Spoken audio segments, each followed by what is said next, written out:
Assalamualaikum warahmatullahi wabarakatuh. Halo teman-teman, kami dari kelompok 4 akan membawakan materi mengenai gangguan reproduksi yang mana merupakan salah satu tugas dari mata kuliah kimia klinik dengan dosen pengampu apoteker Abdul Wahid M. Farm, beranggotakan Andi Iin Dwi Purnama, Alifa Amalia Malik, Adela Kusnul Khotimah, Cindy Saputri, Dwi Anugrahisna, Clemencio Pascal, Muhammad Ridho Bahar, Ramansyah Perdana, dan Yulia Reskiana. Langsung saja yang pertama, apa itu kimia klinik? Kimia klinik adalah ilmu yang mempelajari teknik terhadap darah, urin, sputum, cairan otak, ginjal, dan sekret-sekret yang dikeluarkan. Terdapat banyak pemeriksaan kimia darah di dalam laboratorium kimia klinik, antara lain uji fungsi hati, otot jantung, ginjal, lemak darah, gula darah, fungsi pankreas, elektrolit, dan dapat pula dipakai beberapa uji kimia yang digunakan untuk membantu menegakkan diagnosis. Sistem reproduksi. Sistem reproduksi atau sistem genital adalah sistem organ seks dalam organisme yang bekerja sama untuk tujuan reproduksi seksual. Banyak zat non-hidup seperti cairan, hormon, feromon juga merupakan aksesoris penting untuk sistem reproduksi. Kesehatan reproduksi mengacu pada kegiatan fisik, mental, dan sosial yang sejahtera dalam semua hal yang berkaitan dengan sistem reproduksi. Gangguan reproduksi adalah kegagalan dalam manajemen kesehatan reproduksi, di antaranya yang sering dikeluhkan para wanita dan pria saat terdorong untuk memeriksakan diri adalah keputihan atau infeksi, pendarahan, rasa nyeri, benjolan, atau tumor pada alat genitalia. Kelainan dan penyakit pada sistem reproduksi. Alat reproduksi pria dan wanita dapat mengalami gangguan baik disebabkan oleh kelainan maupun penyakit. Penyakit pada sistem reproduksi manusia dapat disebabkan juga oleh virus ataupun bakteri. Penyakit yang menyerang sistem reproduksi manusia dinamakan penyakit kelamin. Pada umumnya, penyakit kelamin ditularkan melalui hubungan seksual. Penyakit tersebut menyerang pria dan juga wanita. Mekanisme penyebab gangguan sistem reproduksi secara umum antara lain: yang pertama, infeksi. Infeksi dapat disebabkan oleh bakteri, virus, atau jamur yang menyerang organ reproduksi. Contoh penyakit seperti infeksi menular seksual atau IMS yang dapat menyebabkan radang panggul. Kemudian ada peradangan. Peradangan pada organ reproduksi dapat mengakibatkan nyeri dan gangguan fungsi seperti pada prostatitis atau endometriosis. Kemudian ada kelainan genetik. Beberapa gangguan genetik dapat mempengaruhi kemampuan reproduksi, seperti sindrom Turner pada wanita atau sindrom Klinefelter pada pria. Selanjutnya ada gangguan hormon. Ketidakseimbangan hormon seperti pada sindrom ovarium polikistik atau PCOS pada wanita dapat mengganggu siklus menstruasi dan ovulasi serta produksi sperma pada pria. Kemudian ada kanker. Tumor ganas pada organ reproduksi dapat mengganggu fungsi normal dan menyebabkan masalah kesuburan. Faktor-faktor yang mempengaruhi kesehatan sistem reproduksi. Faktor demografis ekonomi. Faktor ekonomi mempengaruhi kesehatan reproduksi seseorang dengan kurangnya pemenuhan kebutuhan hidup, mempengaruhi akses pendidikan. Pendidikan yang rendah menyebabkan seseorang menjadi kurang berpengalaman atau mempunyai wawasan untuk melakukan suatu pekerjaan yang berpengaruh langsung pada tingkat perekonomian mereka. Faktor demografis yang kurang dapat mempengaruhi kesehatan reproduksi seseorang, yang dapat disebabkan oleh akses untuk pelayanan kesehatan yang kurang, rasio remaja tidak sekolah tinggi, lokasi atau tempat tinggal yang terpencil. Kemudian ada faktor budaya dan lingkungan. Di Indonesia, faktor budaya di lingkungan masyarakat sangatlah melekat.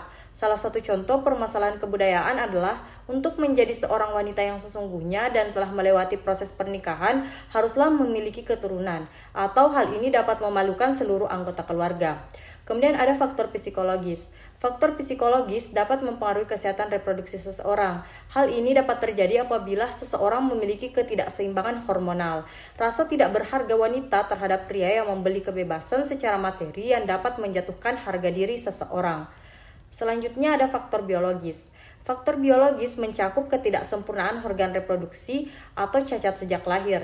Cacat pada saluran reproduksi pasca penyakit menular seksual, keadaan gizi buruk kronis, anemia, radang panggul, atau adanya penyakit ganas pada alat reproduksi. Adapun kelainan atau gangguan pada sistem reproduksi pria adalah yang pertama, hipogonadisme, di mana hipogonadisme adalah penurunan fungsi testis yang disebabkan oleh gangguan hormon, seperti hormon androgen dan testosteron.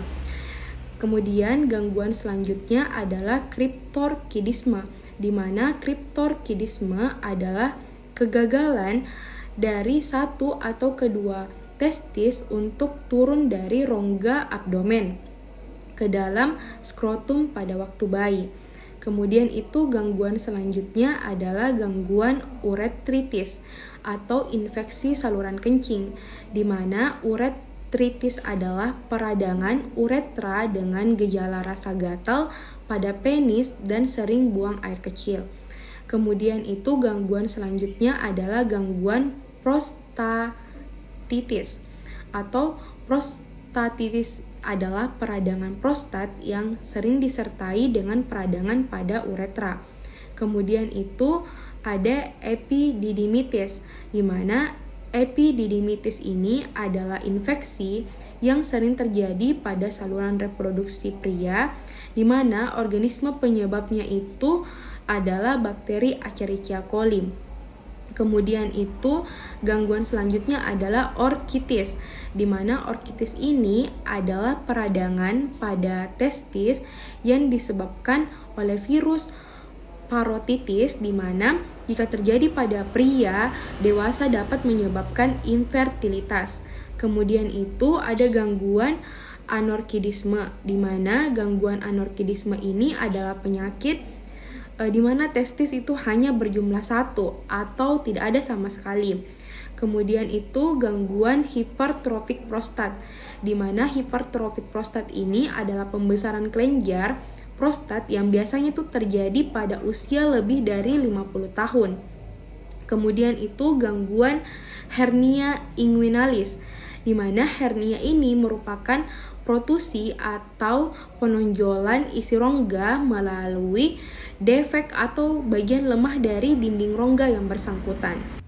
Selanjutnya ada kanker prostat. Gejala dari kanker prostat mirip dengan hipertropik prostat, menimbulkan banyak kematian pada pria usia lanjut. Kemudian ada kanker testis. Kanker testis adalah pertumbuhan sel-sel ganas di dalam testis atau buah zakar yang bisa menyebabkan testis membesar atau menyebabkan adanya benjolan di dalam skrotum atau kantung zakar. Selanjutnya ada impotensi. Impotensi adalah ketidakmampuan ereksi ataupun mempertahankan ereksi penis pada hubungan kelamin yang normal. Yang terakhir ada infertilitas atau kemandulan. Nah, ketidakmampuan menghasilkan keturunan atau biasa disebut dengan infertilitas. Nah, infertilitas ini didefinisikan sebagai ketidakmampuan memfertilitasi ovum. Hal ini disebabkan oleh tersumbatnya saluran sperma dan jumlah sperma yang disalurkan terlalu sedikit. Kemudian pada poin berikutnya ada kelainan atau gangguan pada sistem reproduksi wanita. Yang pertama ada infeksi vagina. Secara umum, infeksi vagina bisa disebabkan oleh bakteri, jamur, ataupun parasit. Kemudian yang kedua ada kelainan pada serviks. Nah, erosi serviks adalah kondisi ketika sel-sel dan jaringan yang seharusnya melapisi bagian dalam leher rahim atau serviks tumbuh di bagian luar serviks. Kondisi ini bisa menyebabkan serviks tampak kemerahan dan meradang. Selanjutnya ada kelainan uterus. Kelainan uterus ini terdiri dari 4 macam. Yang pertama ada unicornuate uterus. Nah, di mana keadaan ini yaitu rahim memiliki bentuk penis yang khas pada sistem seperti USG atau MRI. Kadang terlihat seperti tanduk rudimenter atau sederhana. Kondisi seperti ini memiliki tingkat spontan aborsi dan kelahiran prematur yang tinggi. Yang kedua ada uterus didelphys. Ini merupakan suatu kondisi dengan serviks ganda dan partisi vagina. Pasien dengan kondisi seperti ini juga dapat mengalami insiden aborsi spontan dan kelahiran prematur yang tinggi. Kemudian yang ketiga ada uterus septat. terjadi ketika dua saluran Mullerian melebur, tetapi partisi di antara keduanya itu masih ada, membagi sistem menjadi dua bagian. Yang terakhir ada hipoplasia atau agenesis. Terjadi ketika rahim tidak ada. Mungkin ada atau tidak ada dalam vagina, di mana kondisi ini dapat diketahui sebagai sindrom Rokitansky-Kuster-Hauser. Kelainan selanjutnya adalah kelainan tuba Fallopi. Nah, kelainan tuba Fallopi ini disebabkan karena tuba Fallopi berperan penting dalam memfasilitasi sperma mencapai sel telur dan memindahkan sel telur yang telah dibuahi ke uterus. Sumbatan pada tuba Fallopi dapat menyebabkan kesulitan untuk hamil. Tuba Fallopi yang tersumbat dapat disebabkan oleh riwayat infeksi pelvis, pembedahan, atau endometriosis. Selanjutnya, kelainan endometriosis. Endometriosis merupakan suatu kondisi ketika endometrium tumbuh di luar dinding rahim. Pada kondisi ini, endometrium dapat tumbuh di indung telur atau ovarium, lapisan dalam perut atau peritoneum, usus, vagina, atau saluran kemih. Selanjutnya, kanker indung telur. Kanker indung telur atau kanker ovarium adalah kanker yang muncul di jaringan ovarium atau indung telur. Kanker ovarium terjadi ketika DNA di sel-sel ovarium mengalami perubahan atau mutasi. Mutasi tersebut dapat menyebabkan sel ovarium tubuh tidak normal atau tidak terkendali.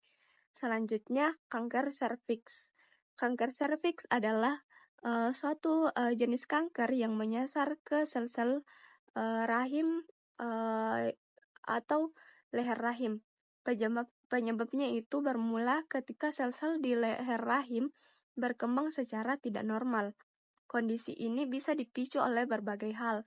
Namun, dalam banyak kasus, kanker ini berkaitan dengan infeksi human papillomavirus atau HPV. Gangguan selanjutnya yaitu gangguan ovulasi. Pada wanita, penyebab umum kemandulan itu adalah masalah ovulasi, di mana ovarium tidak dapat melepaskan sel telur setiap bulannya. Kemudian, gangguan imunologis. Apabila embrio memiliki antigen yang berbeda dari ibu, maka tubuh memberikan reaksi sebagai respon terhadap benda asing sehingga reaksi tersebut dapat menyebabkan abortus spontan pada wanita hamil. Selanjutnya, kita masuk ke pemeriksaan laboratorium untuk mendeteksi gangguan sistem reproduksi. Yang pertama itu pemeriksaan analisis semen.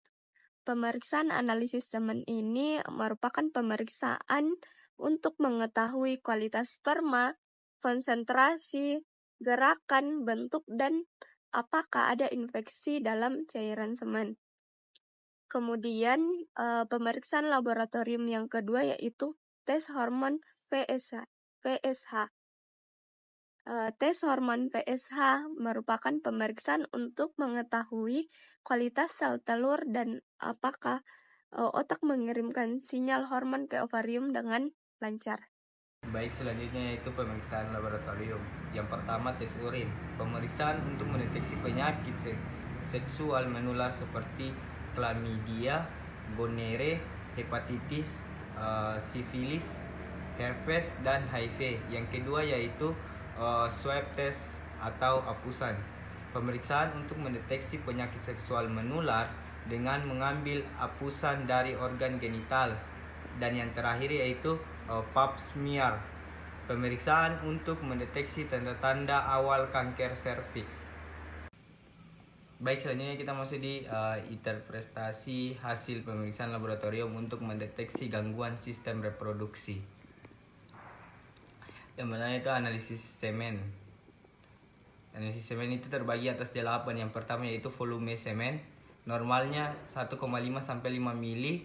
volume rendah bisa menunjukkan obstruksi atau kelenjar reproduksi. Yang kedua yaitu konsentrasi sperma, normalnya lebih daripada 15 juta per mililiter.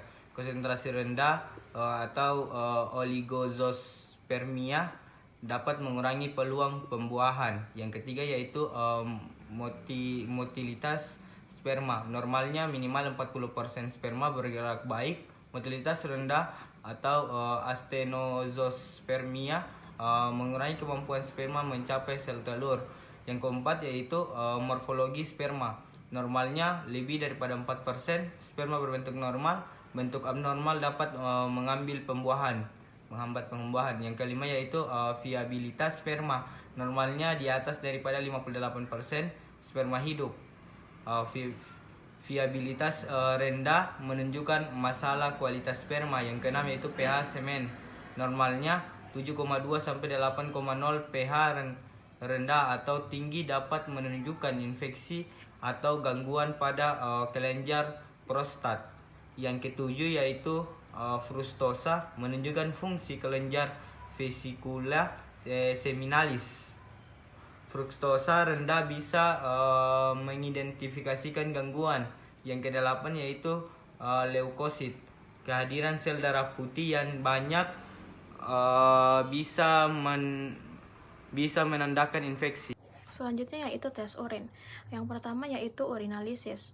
Protein dalam urin atau yang bisa disebut dengan kehadiran protein dalam urin dapat menandakan masalah ginjal yang berhubungan dengan preeklampsia pada wanita hamil atau gangguan ginjal yang mempengaruhi kesuburan.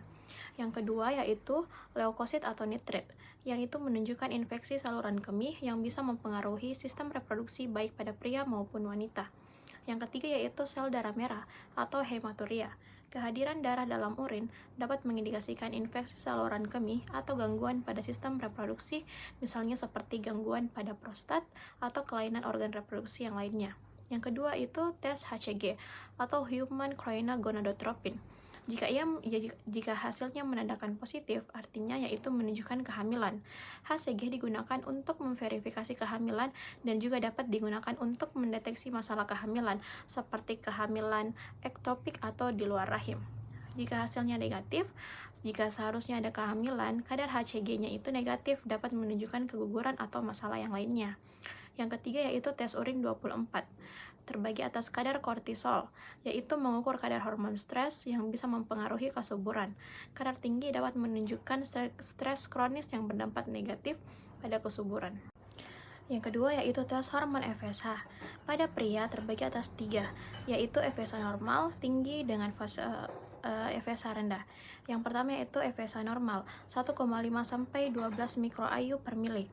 FSH tinggi yaitu menunjukkan gangguan pada testis, hipogonadisme primer yaitu seperti kerusakan atau kelainan testis. FSH rendah yaitu menunjukkan masalah pada kelenjar pituitari atau hipotalamus atau biasa disebut hipogonadisme sekunder. Pada wanita, FSH normal bervariasi tergantung pada fase ovulasi. Terbagi atas 3, yaitu yang pertama fase folikular 3-10 mikroayu per mili, fase ovulasi 5-20 mikroayu per mili, dan yang ketiga itu fase luteal 1,5-5 mikroayu per mili. FSH tinggi pada wanita bisa menunjukkan menopause, penurunan cadangan ovarium, atau masalah ovarium seperti penyakit PCOS. FSH rendah menunjukkan gangguan pada kelenjar pituitari atau hipotalamus. Selanjutnya yaitu swab test atau apusan. Pada pria terbagi atas beberapa, yaitu yang pertama adalah IMS atau gonore chlamydia. Nyeri saat buang air kecil bisa menyebabkan epididymitis atau infertilitas. Yang kedua yaitu infeksi jamur atau bakteri. Jika terasa gatal dan iritasi pada penis dapat mempengaruhi kesuburan. Pada wanita ada beberapa yang bisa dilakukan, yaitu yang pertama bakteri vaginosis. Biasanya itu keputihan berbau disebabkan oleh ketidakseimbangan bakteri di vagina. Yang kedua yaitu infeksi jamur kandiasis. Biasanya itu terjadi gatal atau keputihan kental putih disebabkan oleh jamur Candida. Yang ketiga itu infeksi menular seksual atau biasa disebut dengan IMS, yang terbagi atas gonore dan chlamydia. Sama seperti pada pria, Tapi pada wanita, menandakan keputihannya AB normal bisa menyebabkan radang pada saluran reproduksi atau infertilitas. Terus yang selanjutnya ada herpes simplex virus. Biasanya ini ditandai dengan luka genital, dapat mempengaruhi kehamilan. Terus yang terakhir itu ada trichomoniasis, keputihan berbusa yang menyebabkan gangguan kesuburan. Di sini ada dua hasil yang didapatkan. Yang pertama, itu hasil normal. Nah, poin 1, tidak ada sel abnormal atau sel sehat. Nah, poin kedua, infeksi ringan atau peradangan yang bisa disebabkan oleh infeksi seperti jamur, bakteri, dan HPV. Nah, pada hasil yang kedua, yaitu hasil abnormal. Nah, poin pertamanya ada ASC-US atau atypical squamous cells of indeterminate significance. Nah, di mana sel abnormal ringan mungkin akibat infeksi atau peradangan. Nah, poin keduanya ada LSIL. Nah, yang artinya perubahan sel ringan sering disebabkan oleh HPV ringan, biasanya sembuh sendiri. Nah, pada poin yang ketiga yaitu ada HCIL. Nah, di mana perubahan sel serius bisa mengarah pada kanker serviks dan perlu evaluasi lebih lanjut. Nah, pada poin yang keempat ada kanker. Nah, pada kanker ini membutuhkan pengobatan segera. Jadi pada hasil yang keempat ini kanker harus melakukan tindak lanjutan. Materi selanjutnya yaitu pemeriksaan penunjang selain kimia klinik untuk mendeteksi gangguan sistem reproduksi. Pemeriksaan penunjang dengan ultrasonografi atau USG merupakan pemeriksaan yang digunakan untuk mendeteksi kelainan pada organ reproduksi pria maupun pada wanita. Nah, pada pemeriksaan hysterosalpingografi atau HSG, pemeriksaan bertujuan memastikan bahwa rahim dan tuba falopi dalam kondisi normal. Prosedur bisa digunakan untuk mengetahui adanya masalah dalam rahim yang berpotensi menghambat pembuahan, misalnya struktur abnormal di rahim dan penyumbatan pada tuba falopi. Prestasi hasil pemeriksaan penunjang untuk mendeteksi gangguan sistem reproduksi.